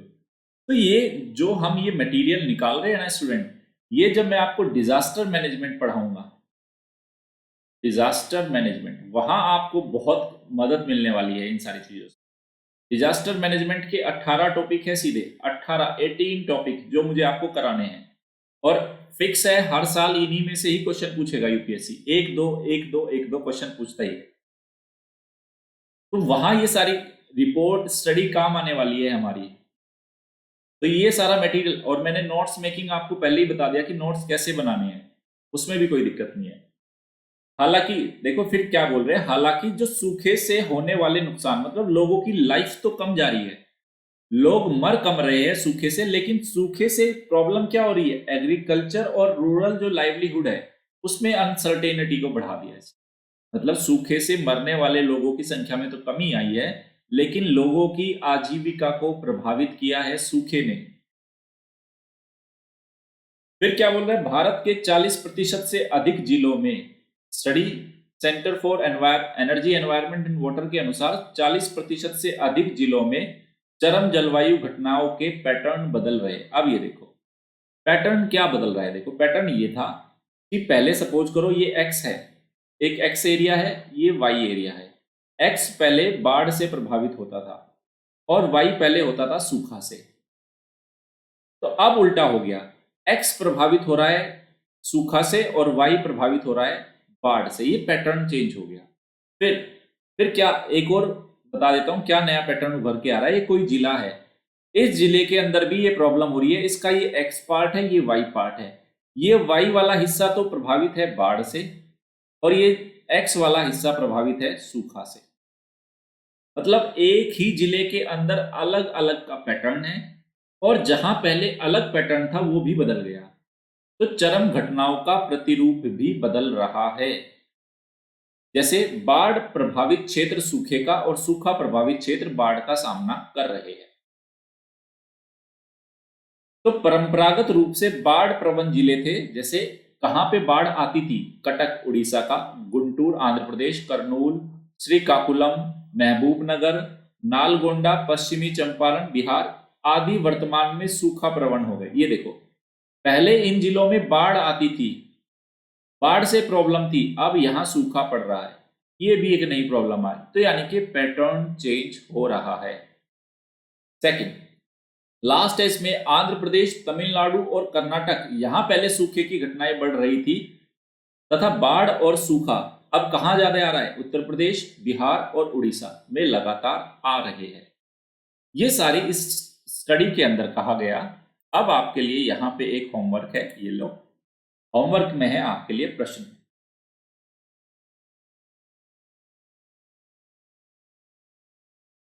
भारत में चरम मौसमी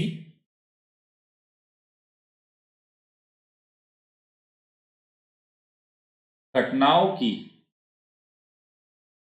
गहनता एवं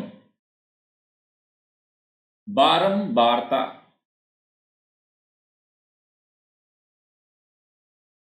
में वृद्धि के कारणों को, वृद्धि के कारणों एवं इनके प्रतिरूप का विश्लेषण करते हुए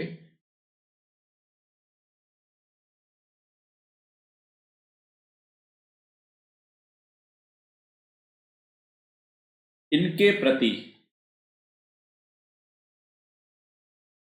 तैयारी की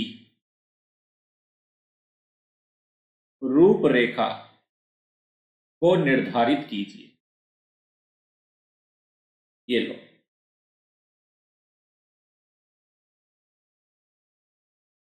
ये क्वेश्चन हो गया आपका 250 वर्ड्स का और 10 नंबर का, 15 नंबर का, 15 मार्क्स। ये क्वेश्चन आपको करना है कि भारत में चरम मौसमी घटनाओं की गहनता और बारंबारता में वृद्धि के कारण क्या है और उसका जो पैटर्न क्या है उसका विश्लेषण कीजिए और इनके प्रति क्या हमारी तैयारी होनी चाहिए उसकी रूपरेखा को निर्धारित कीजिए। 250 शब्द में लिखना है आपको। ओके, लिखो और टेलीग्राम चैनल पे डालो। इस क्वेश्चन को मैं चेक करूंगा, डालना, जितने बच्चे इसको लिखेंगे मैं चेक करूंगा। ये टेलीग्राम चैनल है, डालना इसको। मैं कोशिश करूंगा लगभग सब बच्चों के इस आंसर को चेक करूं। ये टेलीग्राम चैनल है unacademy_नवीन कंवर। आगे चलते हैं। नेक्स्ट है ये WHO की एक रिपोर्ट आई है हेल्थ के ऊपर कि हार्ट डिजीज है जो दुनिया भर में हृदय से संबंधित रोग है, वो दुनिया भर में हर साल मतलब 2019 में जितनी डेथ हुई है ना उसमें से 16% डेथ सिर्फ किसकी वजह से हुई है, हार्ट डिजीज की वजह से ही हुई है। तो ये जो रिपोर्ट है ये communicable disease, non communicable disease, उसके बारे में हमें थोड़ा आइडिया देगी। देखते हैं क्या है, कहां जाएगी ये, general studies paper third, paper third में जाएगी ये। देखते हैं खबर क्या है। Global health estimate report 2019, global health estimate report है 2019, कौन जारी करता है? विश्व स्वास्थ्य संगठन। तो हाल ही में WHO ने GHER 2019 को जारी किया। क्या कहती है ये रिपोर्ट? रिपोर्ट के अनुसार पिछले 20 सालों में जो मृत्यु का प्रमुख कारण रही हृदय की बीमारियां से अब और ज्यादा लोग मर रहे हैं। मतलब ज्यादा लोगों की डेथ ज्यादा से ज्यादा कार्डियक डिजीज के कारण हो रही है। रिपोर्ट के अनुसार साल 2000 में जहां हृदय संबंधी बीमारियों से विश्व के केवल 2 मिलियन यानी कि 20 लाख लोग मरते थे, वहीं 2019 में इन बीमारियों से 90 लाख लोगों की मृत्यु हुई, जो 2016 में होने वाली 19 में होने वाली टोटल मृत्यु का कितना था? 16%। और याद रखना ये सारी लाइफ स्टाइल से जुड़ी हुई डिजीज है। ये आपकी लोगों की जीवनचर्या दिनचर्या में जो परिवर्तन आया उससे जुड़ी ही प्रॉब्लम है ये। तो विश्व के शीर्ष 10 मृत्यु के कारणों में से 7 गैर संक्रामक बीमारियां हैं। देखो जो बीमारियां अगर मोटा मोटा करें 2 तरह की बीमारियां होती है। बीमारियां अगर देखा जाए उनका किस तरह से वो प्रसार करती है, तो उनके प्रसार को देखने के आधार पे एक तो होती है संक्रामक, यानी कि जो एक व्यक्ति से दूसरे व्यक्ति तक तेजी से फैलती है। दूसरी होती है गैर संक्रामक। तो संक्रामक इनको बोलते हैं कम्युनिकेबल। जैसे मुझे हुई, मुझसे किसी और को हो जाएगी। जैसे खांसी जुकाम है, मुझे है, मुझसे किसी और को हो जाएगी। दूसरी है गैर संक्रामक, जैसे डायबिटीज है, वो जिसको है उसी को रहेगी। उससे अगर कोई दूसरा उसका झूठा खा रहा है या उसके साथ उठ रहा है बैठ रहा है तो उसको नहीं फैलेगी। तो 2 तरह के संक्रमण के आधार पर बीमारियां 2 तरह की होती है, कम्युनिकेबल और नॉन कम्युनिकेबल। अब जो WHO की रिपोर्ट क्या बोलती है कि विश्व की जो टॉप 10 ऐसी बीमारियां जिनसे सबसे ज्यादा लोग मरते हैं, उनमें से 7 तो क्या है? Non communicable. 10 में से 7 नॉन कम्युनिकेबल है और 3 है कम्युनिकेबल। जबकि वर्ष 2000 में शीर्ष 10 कारणों में से केवल 4 ही गैर संक्रामक थी। यानी कि ये तो जो रिपोर्ट है 2019 का है ये, और 2000 के अंदर क्या सिचुएशन थी? ये 4 थी और ये 6 थी, ये उल्टा था। तो यानी कि ज्यादा से ज्यादा नॉन कम्युनिकेबल डिजीज बढ़ रही है, ये स्टडी में इसने बताया। आगे देखते हैं फिर क्या कह रहे हैं। जो डायबिटीज है, मधुमेह, उससे होने वाली मृत्यु 2000 से 2019 के बीच में कितनी? 70% बढ़ गई। डायबिटीज के केसेस पिछले 20 सालों में 70% बढ़े हैं, ये बोला। रिपोर्ट के अनुसार जितनी भी कम्युनिकेबल डिजीज है 2019 में सबसे घातक कौन सी थी? न्यूमोनिया और अन्य श्वसन तंत्र से संबंधित बीमारियां। निमोनिया विश्व में मृत्यु का चौथा सबसे बड़ा कारण बताया है रिपोर्ट में। और रिपोर्ट के ही अनुसार वर्ष 2019 में HIV और एड्स मृत्यु का 19वां बड़ा कारण था, जबकि 2000 में कितना था? ये 8वां। एड्स की बीमारी के संक्रमण को रोकने में वास्तव में दुनिया भर में काफी मतलब जागरूकता जागी, अच्छी दवाइयां आई और लोगों के अंदर जागरूकता बढ़ी, उससे इस बीमारी को कंट्रोल किया जा सका है। फिर वहीं ट्यूबरकुलोसिस टीबी के बारे में क्या बोलती है? 2019 में मृत्यु का 13वां सबसे बड़ा कारण रहा, जबकि 2000 में ये 10वां बड़ा कारण था। यानी कि यहाँ पे भी टीबी को कंट्रोल किया है, HIV को कंट्रोल किया है। ये एक पूरी रिपोर्ट है, ग्लोबल हेल्थ एस्टीमेट रिपोर्ट 2019। जारी किसने की? World Health Organization. आज के इंडियन एक्सप्रेस की खबर थी ये स्टूडेंट। आगे चलते हैं। आगे चलने से पहले मैं आपको बता देता हूं, स्पेशल क्लास है जो मेरे कंप्लीट कोर्स अवेलेबल है केस स्टडीज का। एथिक्स केस स्टडीज की कंप्लीट आपको कोर्स मिलेगा अनअकैडमी लर्निंग ऐप पे। केवल 6 कक्षाओं में 120 अंकों की तैयारी कराई गई। तो अनअकैडमी लर्निंग ऐप को आप उसके लिए डाउनलोड कीजिए और नवीन तंवर सर को फॉलो कीजिए और उन क्लासेस को देखना शुरू कीजिए। ये क्लासेस बिल्कुल फ्री है स्टूडेंट, कोई पैसा नहीं देना। करना क्या है? सिर्फ लर्निंग ऐप को डाउनलोड करना है। फिर कंप्लीट कोर्स ही है मेरा, बिल्कुल कंप्लीट अवेलेबल है। स्पेशल क्लास है मेरी वर्ल्ड और इंडिया मैपिंग के ऊपर। इस कोर्स को आप देख सकते हैं, ये भी कंप्लीट कोर्स है। आने वाले जो मेरे कोर्सेज है वो है आंतरिक सुरक्षा, आपदा प्रबंधन, कृषि, लोक नीति, अवसंरचना ऊर्जा, सुशासन, पर्यावरण, सामाजिक सुरक्षा और भारतीय समाज और उससे संबंधित मुद्दे। निबंध लेखन का मेरा कोर्स ऑनगोइंग है, ऑलरेडी चल रहा है। स्पेशल क्लास पे 4 क्लासेस हो चुकी है, फ्री में है ये कोर्स भी, बिल्कुल फ्री ऑफ कॉस्ट है। 4 क्लासेस हो चुकी है। जिन बच्चों ने नहीं देखी जरूर देखिए, क्योंकि ऐसे 250 नंबर का है और ये आपके मार्क्स जुड़ते हैं मेंस में। तो ये 7 दिसंबर से 12 दिसंबर के बीच में चलेगी। 12 दिसंबर को आखिरी क्लास होगी, आज 11 दिसंबर है। करना क्या है, सिर्फ अनअकैडमी लर्निंग ऐप डाउनलोड करनी है। ये क्लासेस भी आपकी फ्री है। ये कमिंग सून से, मतलब ऑलरेडी ये क्लासेस अब चल रही है, कमिंग सून नहीं है। तो ये सेशंस है। आज हमारा 5th सेशन होगा 11 दिसंबर को और कल 6th सेशन होगा 12 दिसंबर को, और ये हमारी क्लास कंप्लीट हो जाएगी। तो एसए का कोर्स भी कंप्लीट हो जाएगा, एथिक्स केस स्टडीज का कोर्स कंप्लीट है, वर्ल्ड और इंडिया मैपिंग का कोर्स कंप्लीट है। और जैसे ही ऐसे कंप्लीट होगा फिर एक नया कोर्स लॉन्च होगा स्पेशल क्लास पे, उसको देख सकते हैं। एक बहुत ही उम्दा सेशन जो 15 दिसंबर को आप सभी लोगों के सामने आएगा रात 9:30 बजे, वो है आंसर राइटिंग के ऊपर एक सेशन है। एक बहुत ही यूनिक और शानदार सेशन होने वाला है। आप सभी लोग ज्यादा से ज्यादा बच्चे इसमें आके लाइव देखना है स्टूडेंट, क्योंकि एक बार लाइव में तो आप मुझसे 10 सवाल 1000 सवाल पूछना, मैं सारे जवाब दूंगा। एक बार जैसे ही ये कोर्स गया हो जाएगा रिकॉर्डेड फॉर्म में, तो आपके इतने सारे क्वेश्चन होंगे, बहुत सारे सवाल मन में होंगे, उनके जवाब आपको सिर्फ लाइव क्लास में ही मिलेंगे। तो ज्यादा से ज्यादा बच्चे इस सेशन के अंदर लाइव आना। डेट याद रखना, उस दिन बाकी सारी क्लास छोड़ देना, क्योंकि और सारी क्लास और इस क्लास, क्योंकि ये क्लास आपके 1750 नंबर को डिसाइड करेगी, क्योंकि पूरा मेंस आपका 1750 नंबर का है। आंसर राइटिंग होती क्या है, यूपीएससी की डिमांड क्या है, आप अभी तक क्या लिख रहे हो और आपको क्या लिखना चाहिए, उन सारी चीजों का जवाब मिलेगा आपको 15 दिसंबर रात 9:30 बजे अनअकैडमी लर्निंग ऐप। ये ऑलरेडी मैंने इसका लिंक डाल दिया है, आप इसमें अपने आप को एनरोल कराइए। बिल्कुल फ्री क्लास है, कुछ नहीं करना। कोई भी कोड मांगे आपसे मेरे किसी कोर्स के लिए तो एक ही कोड है, नवीन सब कैपिटल में है और नवीन 1। नवीन और 1 के बीच में कोई गैप भी नहीं है, एक साथ है ये कंटिन्यूअस। अब देखते हैं चलते चलते कुछ खबरें कैसी है जो मैं आपको बताना चाहता हूं। ये देखिए स्टूडेंट, कितना बड़ा मुद्दा आ गया, मैंने आपको पहले भी बताया था। अमेरिका में फेसबुक जो है, तो could force Facebook to sell Instagram and WhatsApp. America के अंदर 40 से ज्यादा राज्यों ने फेसबुक के खिलाफ एक लॉ सूट को दाखिल किया है, जिसमें फेसबुक के ऊपर आरोप लगाए गए कि इसने बाजार में जो इसके कॉम्पिटिटर्स थे उनको बाहर करने के लिए उन पे प्रेशर बना के उनको अपना क्या कर लिया, खरीद लिया। इंस्टाग्राम को खरीदा, व्हाट्सएप को खरीदा। इस तरीके से मार्केट में इसने अपना साइज इतना ज्यादा बड़ा कर लिया कि इसके सामने और कोई राइवल्स कॉम्पिटिटर्स आ ही ना सके।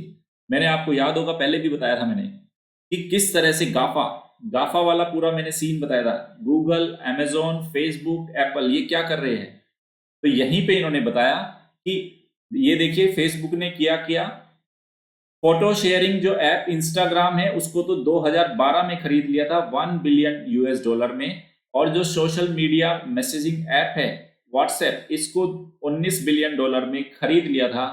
कारण क्या था खरीदने का, कि मार्केट से अपने कॉम्पिटिटर्स को बाहर करना चाहता था ये। ओके, ये पूरा मुद्दा है। देखते हैं आगे।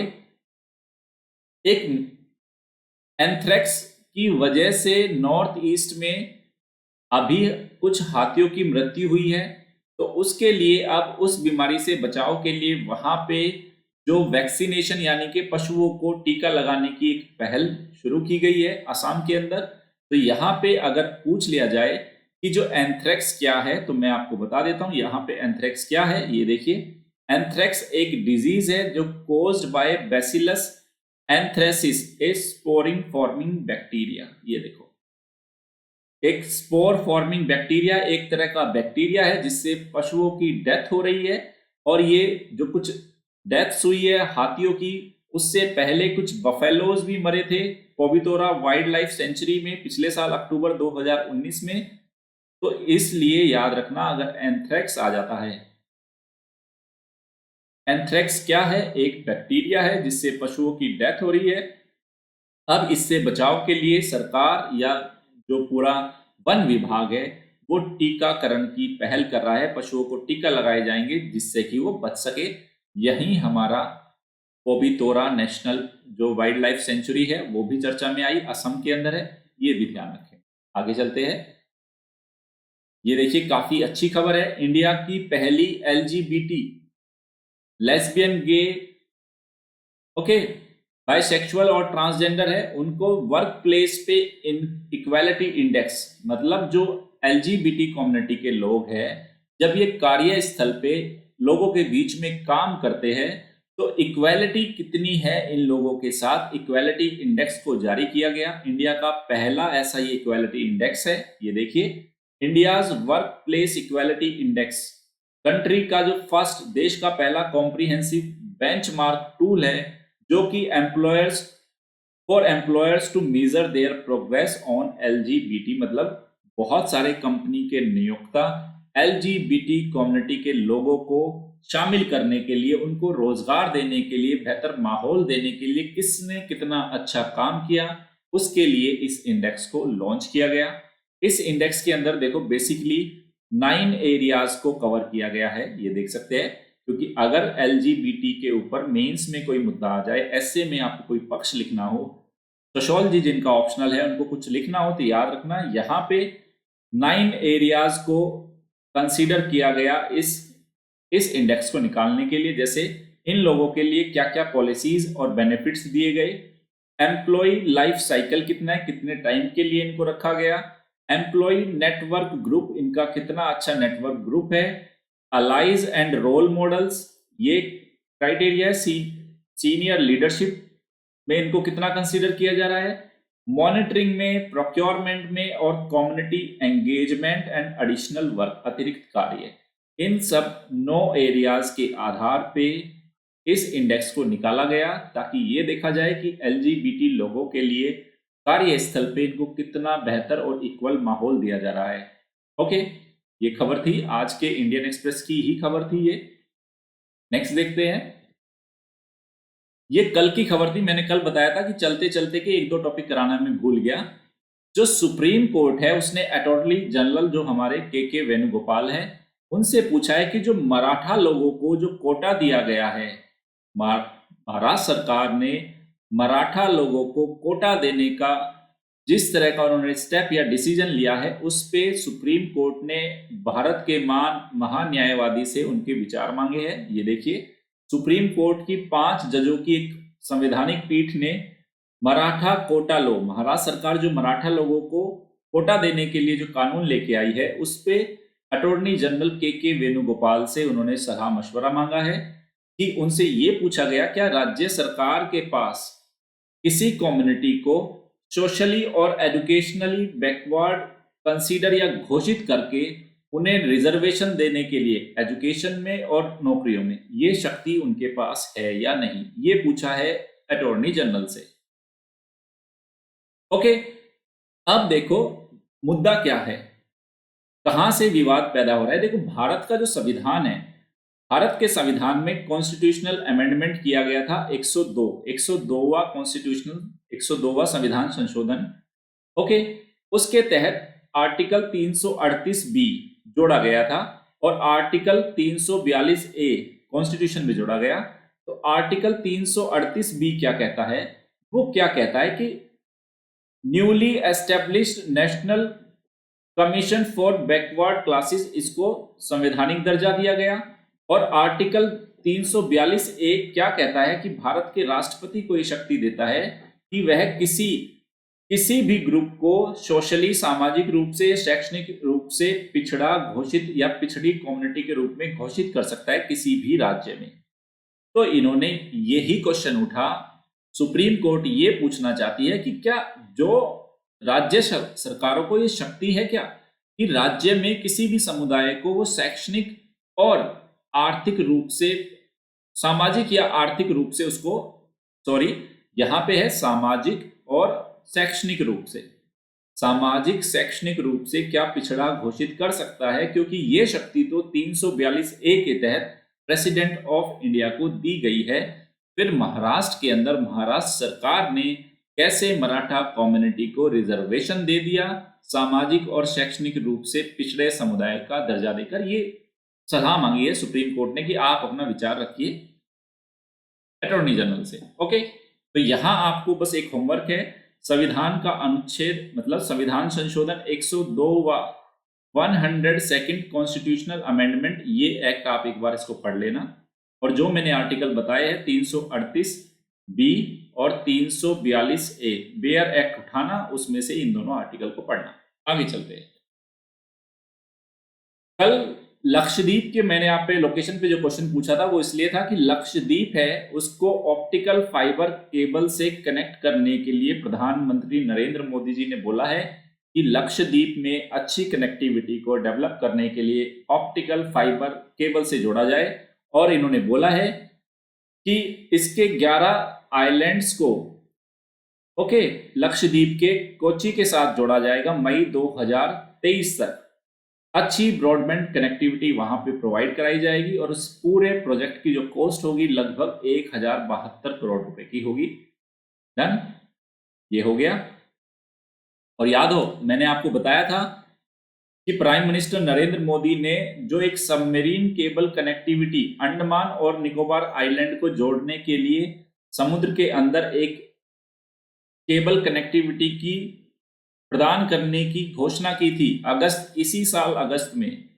अब जो उनका जो टारगेट है किसको, लक्षद्वीप को भी अंडर सी ऑप्टिकल फाइबर केबल से जोड़ा जाएगा। ओके, ये देखो, तो इंडिया के द्वीपीय क्षेत्रों को अंडमान निकोबार और लक्षद्वीप को ऑप्टिकल फाइबर नेटवर्क से जोड़ने के लिए, इंटरनेट कनेक्टिविटी के लिए इन्होंने अपनी इच्छा और उस तरह का एक प्लान, योजना, रणनीति बनाई है। फिर एक मैं आपको बता देता हूं चलते चलते, आंध्र प्रदेश के अंदर कुछ दिनों से कुछ लोगों को एक बड़ी रहस्य में ही बीमारी हो रही है, उनको चक्कर आ जाते हैं, वो गिर जाते हैं। बहुत सारे लोगों को हॉस्पिटलाइज किया गया।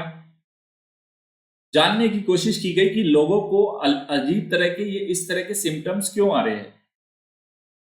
तो जो शुरुआती स्टडीज हो रही है स्टूडेंट, उनसे पता चल रहा है कि वहां के जो जल है उस जल के अंदर क्लोरीन के उसके अंदर सैंपल मिले हैं और मतलब क्लोरीन का बहुत ज्यादा इस्तेमाल किया गया जिससे वहां का जल संदूषित हुआ है। और उसके अंदर निकिल के उसके अंदर क्या मिले हैं, सैंपल्स मिले हैं। निकिल के साथ साथ शायद लेड के भी सैंपल मिले हैं, निकिल और लेड। देखो हुआ क्या, प्राइमरी स्टडी ये बताती है कि कोविड-19 पेंडेमिक में सैनिटाइजेशन पे बहुत ज्यादा फोकस किया गया और सैनिटाइजेशन में क्लोरीन का बहुत ज्यादा इस्तेमाल किया गया। तो वो क्लोरीन इंसानों से होता होता वो क्या चला गया, वाटर बॉडीज तक चला गया और वाटर बॉडीज को उसने क्या कर दिया है, कंटेमिनेटेड कर दिया है, जिसके चलते लोगों को इस तरह के प्रॉब्लम्स आ रही है। तो यहां पे देख सकते हैं लिखा है, जो एलुरु टाउन है आंध्र प्रदेश का, वहां पे वेस्ट गोदावरी डिस्ट्रिक्ट के अंदर, वहां पे इस तरह के लोगों को मिस्टीरियस इलनेस, जो अजीब सी बीमारी हो रही है, उसके बारे में पूरी खबर है। तो याद रखना उसमें सैनिटाइजेशन, देखो कोविड-19 पेंडेमिक से वाटर रिसोर्सेज पे स्ट्रेस बढ़ा है। याद रखना जल के जितने संसाधन हैं उन पे स्ट्रेस बढ़ा है। क्यों? पहले आप लोग इतना ज्यादा सैनिटाइजर यूज करते थे क्या? नहीं करते थे। अब आपने क्या किया, सैनिटाइजर लिया और उस सैनिटाइजर को क्या, वो होता होता कई बार तो सैनिटाइजर से भी हाथ धो लिए और फिर साथ के साथ नल चला के भी हाथ धो लिए। तो वो सारा का सारा सैनिटाइजर वो पानी से होता होता होता कहां चला गया, वाटर बॉडीज में चला जाएगा। दूसरा, पहले आप लोग बहुत कम हाथ को धोते थे, अब तो मिनट मिनट में हाथ धोने लगे सब लोग। पहले कपड़े कम धुलते थे, नहाने पे कम, एक बार नहा लिया, 2 बार नहा लिया। कोविड में आदमी 10-10 बार नहा रहा है। तो वाटर रिसोर्सेज पे स्ट्रेस बढ़ रहा है कोविड से। याद रखना कोविड ने वाटर स्ट्रेस को बढ़ाया है, कोविड-19 पेंडेमिक ने। इस तरह से भी सोचना समझना शुरू करना। नेक्स्ट है, जैसे मैंने आपको बताया था कि यूके ने परसों अपनी एक जो इमरजेंसी अप्रूवल है वैक्सीन का, उसमें फाइजर को लगाना शुरू कर दिया लोगों को।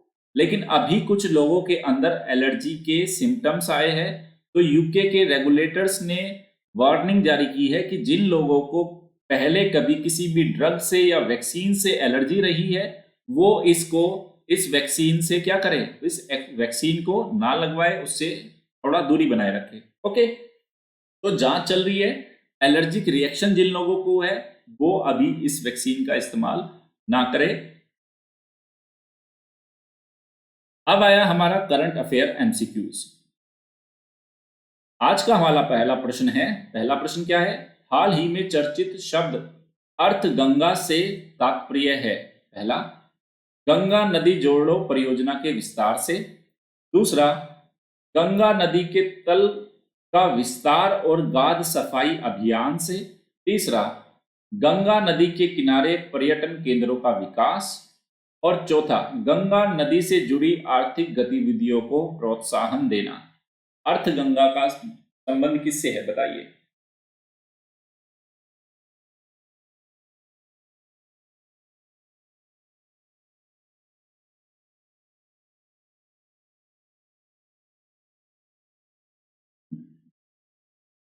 और इस प्रश्न का सही उत्तर है ऑप्शन डी, गंगा नदी से जुड़ी हुई आर्थिक गतिविधियों को बढ़ावा देने के लिए ही अर्थ गंगा ये कंसेप्ट निकल के आया है अभी। नेक्स्ट है, निम्नलिखित कथनों पर विचार करें। जीएसएम तकनीक में 850 मेगाहर्ट्ज से 1900 मेगाहर्ट्ज तक की फ्रीक्वेंसी का इस्तेमाल होती है, जबकि जीपीआरएस में यह फ्रीक्वेंसी 850 मेगाहर्ट्ज तक सीमित है। दूसरा, जीएसएम तकनीक किसी अन्य संचार तकनीक से उच्च गति से संयोजकता या कनेक्टिविटी स्थापित करने में सक्षम है, जबकि जीपीआरएस तकनीक की संयोजकता गति धीमी है। आपको बताना है इन दोनों कथनों में से कौन सा कथन सही है। ऑप्शंस है ए, बी, सी या डी।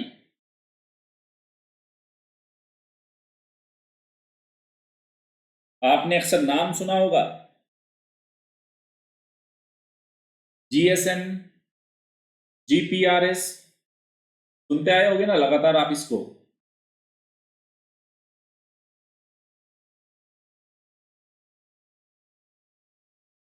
और इस प्रश्न का सही उत्तर है ऑप्शन डी, मतलब पहला भी गलत और दूसरा भी गलत। अब देखते हैं क्यों। देखो, पहले स्टेटमेंट में कह रहा है कि जीएसएम जो टेक्नोलॉजी है, मोबाइल टेक्नोलॉजी, कम्युनिकेशन टेक्नोलॉजी है, ये 850 मेगाहर्ट्ज से 1900 फ्रीक्वेंसी तक होती है मेगाहर्ट्ज की। बिल्कुल सही। लेकिन जो इसका सेकंड हाफ है, इसने क्या बोला कि जो जीपीआरएस है वो उसकी फ्रीक्वेंसी केवल 850 मेगाहर्ट्ज तक ही सीमित होती है। नहीं, ये इससे ज्यादा होती है। नेक्स्ट स्लाइड में दिखाऊंगा कैसे। सेकंड में इसने बोला जो जीएसएम टेक्नोलॉजी है अन्य तकनीकों से तेजी से ये कनेक्टिविटी को डेवलप कर लेती है। नहीं, इसकी कनेक्टिविटी काफी स्लो है, जबकि जीपीआरएस की तेज है। तो ये रिवर्स स्टेटमेंट हो गया था, मतलब जीपीआरएस की ज्यादा है, जीएसएम की कम है। अब देखते हैं क्या है ये पूरा मुद्दा। ये देखो, यहां पे मैंने दिखाया है ये जीएसएम है और ये जीपीआरएस है। तो जो जीएसएम की फ्रीक्वेंसी यहां साफ लिखा है 1900 मेगाहर्ट्ज से 1800 मेगाहर्ट्ज तक होती है। डन। लेकिन जो जीपीआरएस है ये देखो 850, 900, 1800, 1900 इसको मैनेज किया जा सकता है। तो ये भी क्या हो गया, ये भी 850 से 1800 तक है, जबकि फर्स्ट स्टेटमेंट में मैंने क्या लिखा था, सिर्फ 850 मेगाहर्ट्ज तक होती है। तो ये गलत हो गया।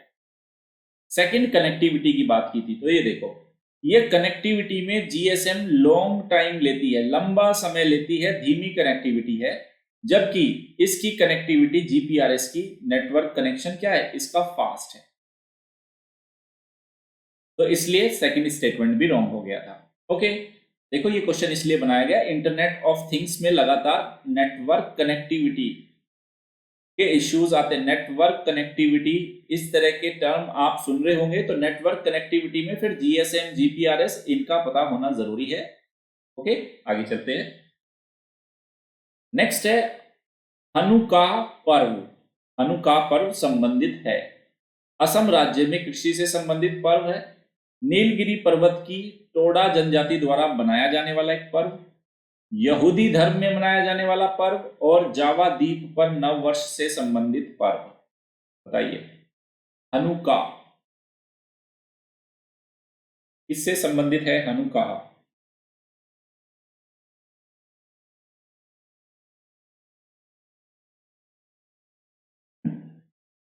और इस प्रश्न का सही उत्तर है ऑप्शन सी, यहूदी धर्म में मनाया जाने वाला पर्व है। और हाल ही में मतलब कल ही पीआईबी की खबर है, प्रधानमंत्री नरेंद्र मोदी जी ने यहूदी धर्म के लोगों को बधाई दी है हनुका पर्व पर। नेक्स्ट देखिए, एशियन डेवलपमेंट बैंक के बारे में है। एशियन डेवलपमेंट बैंक के बारे में निम्नलिखित कथनों पर विचार करें। इसके सदस्य देशों को केवल एशियाई देश होना अनिवार्य है। सेकंड, भारत इसका सदस्य देश नहीं है।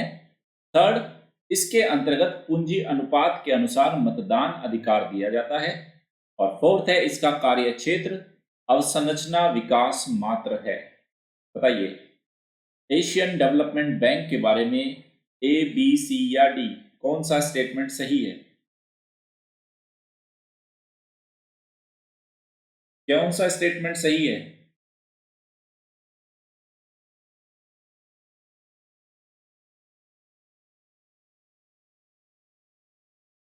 और इस प्रश्न का सही उत्तर है ऑप्शन सी। पहला स्टेटमेंट गलत, दूसरा गलत, चौथा गलत। पहला गलत क्यों? केवल एशियाई देश होना अनिवार्य है, ऐसा कोई प्रोविजन नहीं है। यूएसए भी इसका मेंबर है। भारत इसका सदस्य नहीं है, गलत, भारत इसका सदस्य है। तीसरा बिल्कुल सही है, पूंजी कैपिटल रेशियो के अनुपात में यहाँ पे वोटिंग राइट होता है। इसका जो कार्य क्षेत्र है केवल इंफ्रास्ट्रक्चर सेक्टर का डेवलपमेंट है, नहीं, इसके कार्य क्षेत्र में आता है सोशल और इकोनॉमिक, सोशल एंड सामाजिक और आर्थिक विकास दोनों इसके कार्य क्षेत्र है। केवल अवसंरचना विकास इसका कार्य क्षेत्र नहीं है। प्रश्न क्यों बनाया गया है? क्योंकि हाल ही में इसके द्वारा एशियन डेवलपमेंट आउटलुक रिपोर्ट जारी की गई है, जिसके चलते इस प्रश्न को बनाया गया। नेक्स्ट क्वेश्चन, विश्व की प्रमुख पर्वत चोटियों का पश्चिम से पूर्व की ओर सही क्रम बताइए। ये कुछ पर्वत चोटियां है, इनका वेस्ट टू ईस्ट, मतलब ये वेस्ट होता है और इधर ईस्ट, पश्चिम से पूर्व की ओर क्रम बताना है। Cotopaxi, Aconcagua, Mount Etna, Mount Blanc, Logan. Aconcagua, Cotopaxi, Logan, Mount Blanc, Mount Etna. Logan, Cotopaxi, Aconcagua, Mount Blanc, Mount Etna. Logan, Aconcagua, Cotopaxi, Mount Etna और माउंट ब्लांक। बताइए। उम्मीद कर रहा हूं आपके लिए काफी टफ क्वेश्चन रहेगा। क्वेश्चन इसलिए बनाया गया क्योंकि अभी 11 दिसंबर के दिन, हर साल 11 दिसंबर के दिन इंटरनेशनल माउंटेन डे मनाया जाता है। तो माउंटेन डे पे माउंटेन आपसे पूछ लिए गए, बताइए क्या सही उत्तर होगा। कुछ टाइम देता हूं आप लोगों को।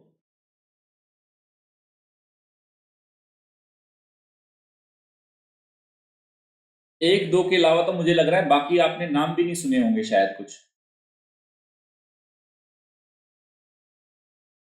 क्या सही उत्तर है इस प्रश्न का? सोचो, और 10 मिनट दिए, और 10 सेकंड दिए हैं आपको सोचने के लिए।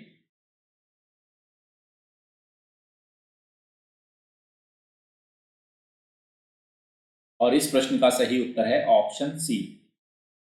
सबसे पहले लोगान, फिर कोटोपैक्सी, फिर एकांकागुआ, फिर माउंट ब्लांक और फिर माउंट एटना।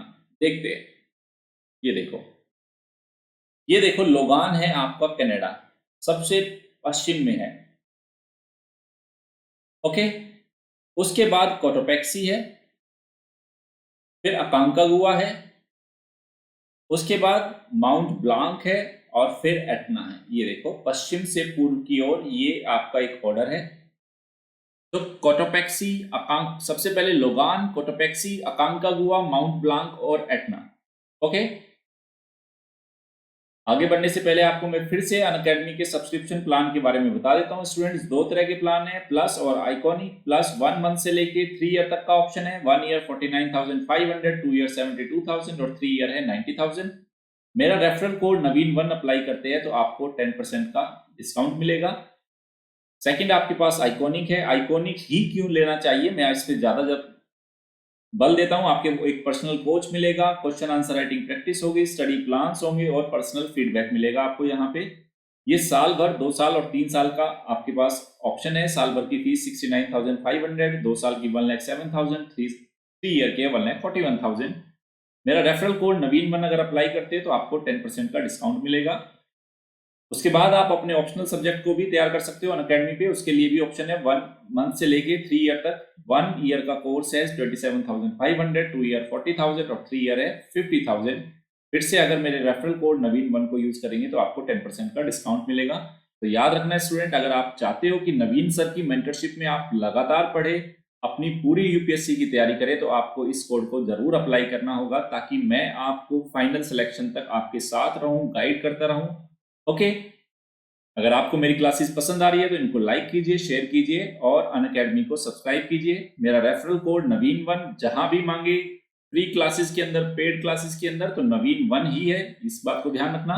मेरी क्लासेस के पीडीएफ आपको मिलेंगे unacademy_नवीन तवर पे। Okay students, thanks for the watching. कल फिर मिलते हैं इसी टाइम पे। ओके, रात 9:30 बजे ऐसे की क्लास में आप सब लोगों को जरूर आना है। Okay, have a good day.